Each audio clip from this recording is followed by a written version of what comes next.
नमस्कार। उत्तर प्रदेश, हरियाणा और दिल्ली समेत देश के कई राज्यों में लगातार बारिश हो रही है, जिसके चलते स्कूलों को बंद कर दिया गया है। राज्यों में कई जगह 10 से 12 फीट पानी भरने से सड़क, मकान, गाड़ियां आदि सब जलमग्न हो गए हैं। देखिए हमारी पूरी रिपोर्ट।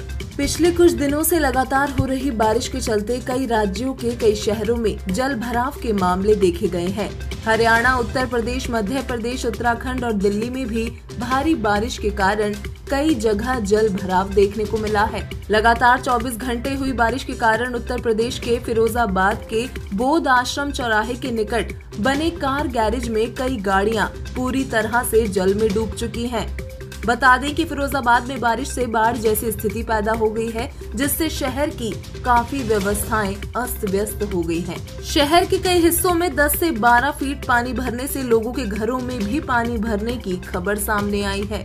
लोगों का कहना है कि फिरोजाबाद स्मार्ट सिटी है, लेकिन उर्दू नगर में विकास कभी नहीं हुआ, जिसके चलते आज लोगों को अपने घर छोड़कर दूसरों के घरों में रहने जाना पड़ रहा है। सरकार द्वारा अपना कार्य ठीक से न करने की ऐसी कई वारदातें दिन प्रतिदिन जनता के सामने आती ही रहती है। सैकड़ों लोगों द्वारा हजारों की संख्या में शिकायतों को दर्ज करवाने के बाद जब सुनवाई नहीं होती, तब लोगों को प्रशासन पर से भरोसा उठ जाता है। लेकिन आपको ये जानकर खुशी होगी कि भविष्य में एक ऐसा दिन आएगा जब भारत ही नहीं बल्कि पूरे विश्व में ऐसी व्यवस्था तैयार की जाएगी, जिसके चलते किसी भी नागरिक को किसी भी प्रकार की कोई समस्या का सामना नहीं करना पड़ेगा। भले ही आज ये बात सुनने में अविश्वसनीय लग रही हो, परंतु अच्छा समय आने में देर नहीं। मथुरा के सुप्रसिद्ध संत और जय गुरुदेव पंथ के प्रवर्तक संत श्री तुलसीदास जी द्वारा लिखित अपनी पुस्तक शाकाहारी पत्रिका में 7 सितंबर 1971 में एक भविष्यवाणी की गई है, जिसमें इसका प्रमाण मिलता है। तुलसीदास जी ने कहा है कि वो अवतार जिसकी लोग प्रतीक्षा कर रहे हैं, वो आज 20 वर्ष का हो चुका है। वो महापुरुष मानव इतिहास का सबसे महत्वपूर्ण व्यक्ति बनेगा। वो अवतार संविधान को नए सिरे से लिखेगा, जो पूरे विश्व के संपूर्ण देशों में लागू होगा। उसको जनता का इतना समर्थन प्राप्त होगा जितना आज तक किसी को नहीं हुआ। उसका एक झंडा, एक भाषा होगी। आपको बता दें कि वो अवतार और कोई नहीं बल्कि जगत गुरु तत्वदर्शी संत रामपाल जी महाराज जी हैं, जो 7 सितंबर 1971 के दिन 20 वर्ष के हो गए थे। संत रामपाल जी महाराज आज पूरे विश्व में सबसे सक्रिय और परोपकारी समाज सुधारक के रूप में उभर रहे हैं। संत रामपाल जी महाराज जी अपने शिष्यों के समर्थन से देश दुनिया में व्याप्त बुराइयां जैसे भ्रष्टाचार, चोरी, जारी, ठगी, मिलावट, नशा, दहेज आदि को जड़मूल से समाप्त कर रहे हैं। उनके सानिध्य में एक दिन निसंदेह ऐसा समाज तैयार होगा जहां कोई बुराई नहीं होगी। अपनात्मा आप जी को सुबह भी एक रहस्य उद्घाटन किया था, अब फिर करते हैं थोड़ा, क्योंकि परमात्मा की दया होगी, आपके ऊपर ही विश्वास दृढ़ हो जाएगा। मथुरा के अंदर एक जय गुरुदेव पंथ है और उनके वर्तमान में जो उसके प्रवर्तक भी माने जाते हैं वो श्री तुलसीदास साहिब जी, जो वर्तमान में उसके गद्दी पर बैठे हैं, प्रधान हैं। और ये इनका पंथ भी शिवदयाल जी से ही लिंक्ड है। शिवदयाल जी से यानी आगरा से ही आए हैं। गोरेलाल जी इनके गुरुजी थे, किसके? इस जय गुरुदेव पंथ के मुखिया के, तुलसी साहिब जी के। इनकी एक पुस्तक है जय गुरुदेव की अमरवाणी। जैसे आज दिन में भी दास ने बताया था कि ये पुण्यात्मा थे, पिछले संस्कारी थे, आगे इनको कोई संत ठीक मिला नहीं। ये पूर्व जन्म के संस्कारों से इनके वचनों में भी शक्ति होती है, छोटे मोटा लाभ भी कर सकते हैं, ये भूत भविष्य का कुछ जानकारी भी दे सकते हैं। एज ए भविष्यवक्ता भी इनकी बुद्धि काम कर जाती है। तो इन्होंने एक भविष्यवाणी की है सन 1971 में, वो पढ़ कर सुनाते हैं इन्हीं की पुस्तक में। देखिएगा, जय गुरुदेव की अमरवाणी भाग 2। ये कहाँ से छपी है? ये है ये महात्मा बाबा जय गुरुदेव जी महाराज। इनका असली नाम है परम संत तुलसीदास जी महाराज। विश्व को शांति अब इन्हीं से मिलेगी। ये इनके सेवक लिख रहे हैं इनके बारे में। यहाँ देखिएगा, जय गुरुदेव की अमरवाणी सहकारी सदाचारी बाल संघ से संकलित। प्रकाशक दिव्या शर्मा, 88 साकेत कॉलोनी, मथुरा, उत्तर प्रदेश से। ये मुद्रक है अर्जेंट प्रिंटर्स, पुराना बस स्टैंड, मथुरा, उत्तर प्रदेश। इसकी पृष्ठ नंबर हम आपको 50 पर ले चलते हैं। ये 50 नंबर पृष्ठ है, यहाँ देखिएगा।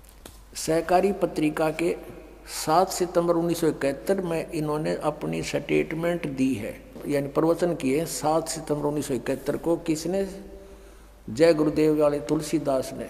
यहाँ लिखा है, हम थोड़ा सा पढ़ेंगे। वह अवतार जिसकी लोग प्रतीक्षा कर रहे हैं वह 20 वर्ष का हो चुका है। दास का जन्म 8 सितंबर 1951 को हुआ था।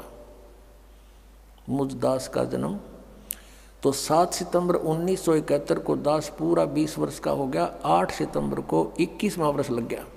अब ये क्या कहता है कि वह अवतार जिसकी लोग प्रतीक्षा कर रहे हैं वह 20 वर्ष का हो चुका है। यदि उसका पता बता दूं, 1971 में कह रहा कि आज जब मैं उसका पता बता दूं तो लोग पीछे पड़ जाएंगे। अभी ऊपर से आदेश बताने के लिए नहीं हो रहा है। मैं समय का इंतज़ार कर रहा हूं और सभी महात्माओं ने समय का इंतज़ार किया है। समय आते ही सबको सब कुछ मालूम हो जाएगा। 7 सितंबर 1971 को ये स्टेटमेंट है। अब इसी के 59 पृष्ठ पर चलते हैं। 59 पृष्ठ पर ये 28 अगस्त 1971 की स्टेटमेंट है सहकारी पत्रिका में। यहाँ कहते हैं वह महापुरुष का जन्म भारत के वर्ष के एक छोटे से गांव में हो चुका है और वह व्यक्ति मानव इतिहास का सबसे महत्वपूर्ण व्यक्ति बनेगा। उसे जनता का इतना बड़ा समर्थन प्राप्त होगा कि आज तक किसी को नहीं मिला है। वह महापुरुष नए सिरे से विधान बनाएगा और वह विश्व के संपूर्ण देशों पर लागू होगा। उसका एक झंडा होगा, उसकी एक भाषा होगी। अपनात्मा इस दास के अतिरिक्त यदि ये भविष्यवाणी किसी और पर फिट हो जाए तो दास ने बता दियो मैं भी थारे साथ वहीं चल पड़ूंगा और तुम ने भी सारा ने वहीं ले चलूंगा। भाई ठीक है, हमने कल्याण करवाना है, कितने हो जाओ हमारा। ये ज्ञान और ये समाधान इस 21 ब्रह्मांड में अपने मिल जा और ये सारे भविष्य वक्ताओं की वाणी फिट हो जा तो दास भी उसके समर्पित हो जाएगा। दास की प्रार्थना है कि समय खोने का नहीं है। इतने प्रमाण दे रखे परमात्मा ने और फिर भी इनकी आंख नहीं खुलती तो भाई घनी बांग पी रखी है काल के कुएं की। अपनात्माओं, यदि इस तुलसी साहेब जी, तुलसीदास जी जो जय गुरुदेव के पंथ के मुखिया हैं, इनकी उस समय 1971 में दिव्यदृष्टि काम कराई थी, इनकी बैटरी चार्ज थी और अब ये फ्यूज होगी क्योंकि इनकी कमाई खत्म होगी। किसी का आशीर्वाद देकर इतने जीवों को बांट दिया, अपनी जितना चौनी ले रहे थे वह खत्म करी। यदि आज इनकी दिव्यदृष्टि काम करती है, कर रही है, तो ये बता देना चाहिए कि वो संत ये है।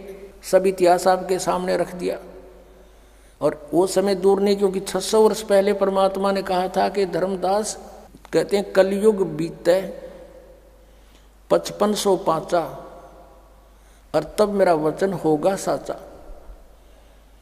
अब 5505 वर्ष कलयुग बीत चुका है। अब उससे आगे चल पड़े, क्योंकि सन 2001 में 5505 हो जाते हैं और उस समय से ही ये हमारी जो 2001 में दास ने सब सदग्रंथों के अंदर परमात्मा की महिमा को ढूंढा, खोजा और आपके रूबरू करा दिया। और फिर कहा कि पूरे विश्व में धर्मदास एक कबीर परमेश्वर ही रहेगा और पूरे विश्व में शांति छावेगी। इस माया की दौड़ खत्म हो जाएगी, क्योंकि एक ऐसा विधान बनेगा वो वैसे किसी पर कोई थोपा नहीं जाएगा, ज्ञान से आपको समझ में आएगा कि हम किस लिए सारा जीवन व्यर्थ करते हैं कोठी महल बनाने में। वर्तमान में देश मुसीबत में है, बचने का बस एक ही रास्ता है जो आपको बता दिया गया है। आज की रिपोर्ट में बस इतना ही। धन्यवाद।